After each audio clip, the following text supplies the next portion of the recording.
Quizá a muchos pueda impresionar esta noticia, pero es mucho más común de lo que ustedes imaginan.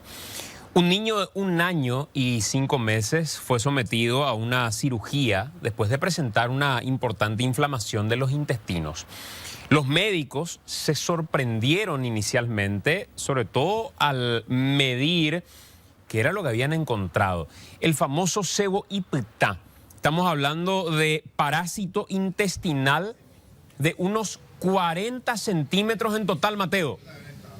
Y si vamos al término científico, Santiago, hablamos del Ascaris, el sebo-ipta, uno de los más conocidos parásitos que afecta especialmente a los niños pequeños. Según los datos brindados por especialistas, al menos el 50%, es decir, la mitad de los niños que oscilan en el rango de edad entre los 0 y 12 años aproximadamente, sufren algún tipo de parasitosis. Este es el caso de un niño de 1 año y 5 meses cuyo padre lo trasladó hasta el hospital Acostañú en horas de la tarde de la semana del domingo pasado, con intenciones, por supuesto, de ver qué es lo que le sucedía. Sufría peritonitis, es decir, la inflamación del estómago. No sabían exactamente qué es lo que le ocurría. Fue sometido a una cirugía y fue impresionante el resultado. Un sebo-ipta de aproximadamente 40 centímetros fue extraído de su intestino y van a ver ustedes estas imágenes que son contundentes. Esto, según los especialistas,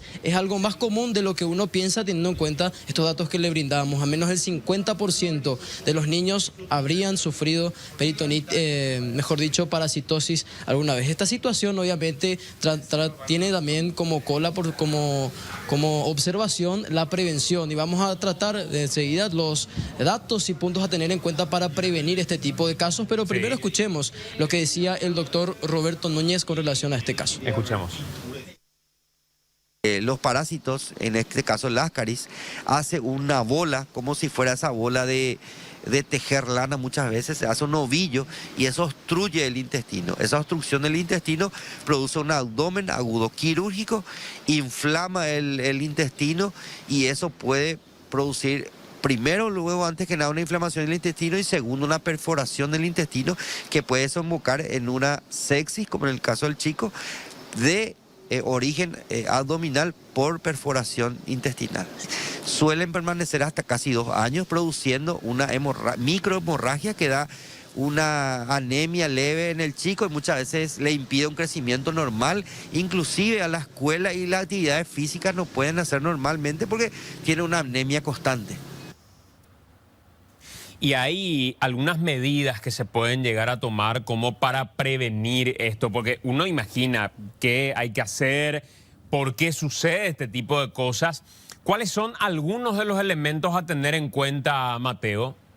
El dato fundamental es la higiene. A tener en cuenta estos datos que vamos a brindar a través de esta placa, que tiene que ver justamente varios de ellos con la higiene, especialmente el lavado de manos, también tomar agua que tenga los filtros correspondientes, agua potable limpia, dicen los médicos, también el lavado de frutas y verduras. Esto es fundamental porque muchos de los casos también se transmiten de esta forma. Prestar atención también a si los niños sufren algún tipo de dolor abdominal o también las formaciones fecales, teniendo en cuenta de que muchas veces suelen salir por este medio también algunos ejemplares de estos sebo-ipta, y por supuesto esto también tiene que llamar la atención de los padres. Consultar al pediatra periódicamente y hacer por lo menos, según los especialistas, una vez al año una desparasitación con los medicamentos que son entregados de forma gratuita por el Ministerio de Salud en casi todos los centros de salud del país. A tener en cuenta estos datos para evitar que se produzcan hechos similares a los que tuvimos en esta última oportunidad. Quiero hacer sobre esto una acotación. El otro día, conversando con el doctor Isaías Fretes, nos decía a través de Radio Monumental que la promoción 83 de la Universidad Nacional había hecho una expedición a Bahía Negra y que encontraron que en la mayoría de los casos niños y niñas iban con dolores abdominales. Y gran parte de esos dolores abdominales se explicaban en esto, que si vemos en la placa director a pleno aquí, se puede entender muy fácilmente.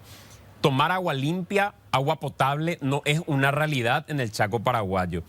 Otro de los elementos, la consulta al pediatra. No hay en comunidades pediatras que puedan atender y que lo hagan de modo a guiar eventualmente a la situación de salud de niños y niñas. Si bien puede ser una recomendación que para muchos es de fácil cumplimiento, hay en zonas donde si no tenemos agua potable limpia, probablemente del resto ni hablar.